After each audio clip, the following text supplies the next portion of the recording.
बोल बे एकरा छू कैसे दले हो हे ना छू देनी हो बहन चोदाउलो साले धान ना रोपाई तो घर में कोन ना गड़ियो ना रखे दे। लेकिन कुछ का भाई साहब आप लोग के जवान बहुत गंदा बा फूले खान सारा जवार के रोपनी हो गई आ दूगो लइका बा सा अरे खातर सब परे पातर सा साला उनके ठिकाने का करे जीवन अपनी। राम राम राम। हाँ साला खाए के ठिकाने नहीं खे अब पादे के बकाओ भो। हाँ पापा प्रणाम। हाँ अन्ना पापा लोग के लड़का खान थोड़ी ना बन जा कि दिन भर घूमल जा चार थोड़िया खाइल जा। अरे संस्कारों नाम के कोनो चीज बा पापा। हाँ रोपनी हो जाई रोपनी जी पापा। कहते चा अरे रोपनी अपनी हो गल कि ना तारा खेत। अरे कहाँ से भइल होई लइका लथेर निकल गइल सन जाए दो हो जाई। हे बाबू तोहरो तो नहीं खेबैला में रोपनिया। अरे उजा तनी करे हमनी के लथेर थोड़ी बनी हेलो जब अपने पुतर नहीं पुतर बा तो का दूसरे के बतियाई लेकिन प्रधानवा के लइका कोनो कम नहीं खे जबले अपन भीड़ के बात दूसरे के नहीं बताव तब लेकर पेट के पानी नहीं पचत काज ने अगला जन्म में हेरारू होत रहे काई और आवे तो उन लइकन को बताव तनी।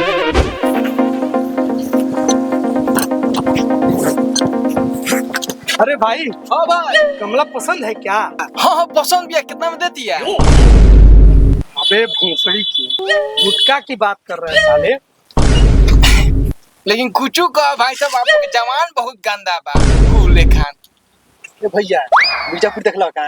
हाँ यार अभी तो बहुत कुछ देखना बाकी है काहे घबरा रहा है? ए दो ओइली है देख ले। ए पैसा दो जल्दी से पैसा दी। अच्छा लो पैसा। ए रुको रुको भैया रोज तो तू ही देला। अच्छा ठीक बा हम दे नहीं देता ए केहू दे पैसा दे ला ये 10 रुपया रहला खत्म हो गई। चल भैया हाँ रात के लौंडा के नाच में तो सारा पैसा उड़ा देलते। अरे ओकर तो टेंशन मत ले ठीक ना जैसे जैसे कहम वैसे वैसे पापा से कहिए। वो तो ठीक बा लेकिन चल के कपड़ा बदल ले ना तो पापा मार गड़िया लाल कर दी। चल जल्दी चल चल चल ठीक बा जल्दी से बदल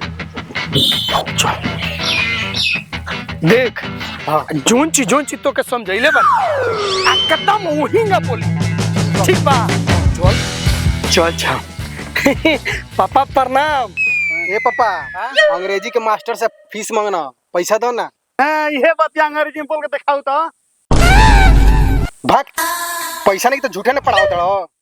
हाँ तब का तू जब तक बेइज्जती ना कर लेला अपन तो तहार दिमाग ठिकाने ना आवेला। जा 2 प्लेट खाना निकाल के लेके आओ दोनों भाई के भूख लागल बा। बबलो जी पापा जी। भूख लागल बा जी पापा जी। खाना खाइबा लो जी पापा जी। करिका लाल मोहन खाइबा लो जी पापा जी। हैं तब पलानी में चलल लेके आओ तनी थरिया में सजा के। ठीक है पापा जी। आई अब बड़ी मेहनत समझ यार आज खियन कौन हो? अरे बाप रे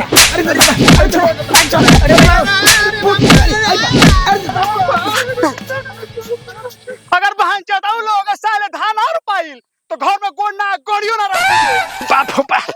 अरे बाप रे भाई रे लागत तनु बाबूजी के पटीदार चढ़ा देल बड़ा। अरे साला चल चल जल्दी चल पार्टी करे। अरे साला पार्टी करे कहतनी बाबूजी कहना खेत रोपे जाए के बा जल्दी चल सीधा बिया लेके चल जा। चले भाई जल्दी ले चल। ये बेरी के रोपनी में ना जाना कुल के भाव बढ़ गइल बा यार। साला 150 रुपया काठा मांगत सही ना देखले हो। अगर मैं चाहू वही के पटीदारवा बा तो और पागल का धइलो बा 30 रुपया पानी पियाई मांगत। चल चल 5 कट्ठा बचल बा 15 कट्ठा तो रोपा गइल फेंक जल्दी जल्दी। हाँ चल चल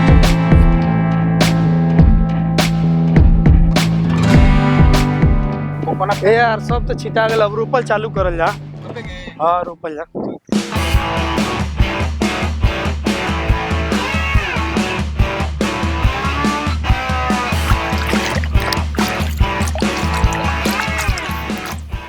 रे ई करे हई देखा तो हम कितना चढ़े लेके चलतनी कम से कम इतना चढ़े तो लेके चलू। ए बाबू अपन पेटवा देखो पेटवा चोड़ैया के हिसाब से चलही के पड़ी। पातर डेहरियन के खान हाथना हाथना खा ल हमर पेट देखत सरौ तू नहीं घबरा मत ना तोरा के अलगे कह देनी नो ते हमर नाम बदल दी है तो हो जो अलगे तो के रोकले बा जब रुपया करके गाड़ फाटी हमके तो बोलइबे करबे एक खाली हमरे गोड़िया फाटी तोरो फाटी ठीक बा ओ मेरी बान मेरी हम माने हम कितने बनबे हम ना मान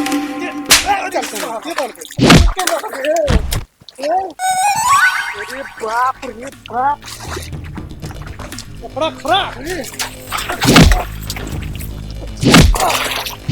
बोल क्या पानी रे हम पानी पिया ना बोल बनवे कि ना चल बन जल्दी बन मोटा साला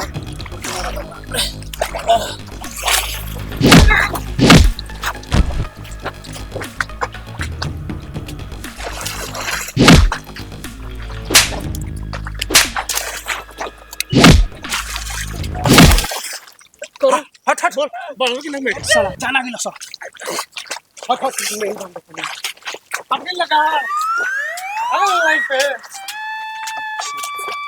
नहीं बना ई बाकी खेते में ले बढ़िया लाग गइल बा।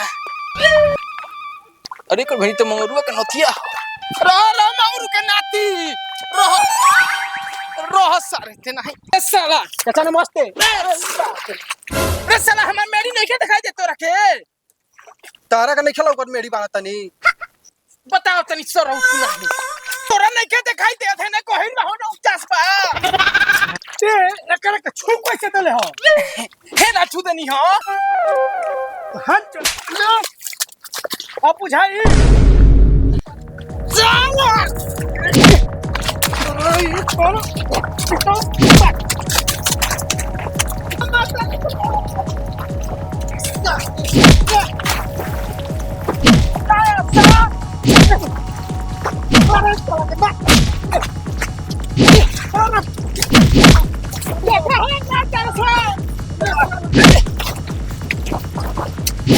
अपने मारो का रुका रुका रुका का रुका हां देखा हो मारा तेरे सो देखा हो देखा हो मारा तेरे सो ए रुक एगो बात बताओ ई भोसड़ी वाला मारतो बा अच्छी लातो बा एगो काम करे के मिल के मुछ मुछ मारे के पाई देखा ला फिर मारा तेरे सो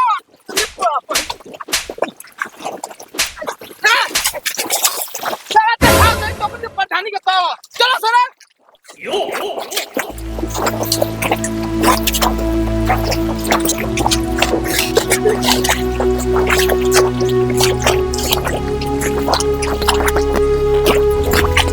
हेलो सलाम नमस्ते राधे राधे कैसे है दोस्तों उम्मीद करता हूँ आप लोग को ये वीडियो देख के इतना मजा आया होगा अभी तक ऐसा कंटेंट कोई नहीं लाया क्या जी भैया तो वीडियो का खूब मजा ली और शेयर करी या टाप के शेयर करी या सपोर्ट करी और सब्सक्राइब भी कर दी हाँ चैनलवा के जरूर सब्सक्राइब करके एक बार शेयर कर दे चलिए जय हिंद जय भारत जय भोजपुरी।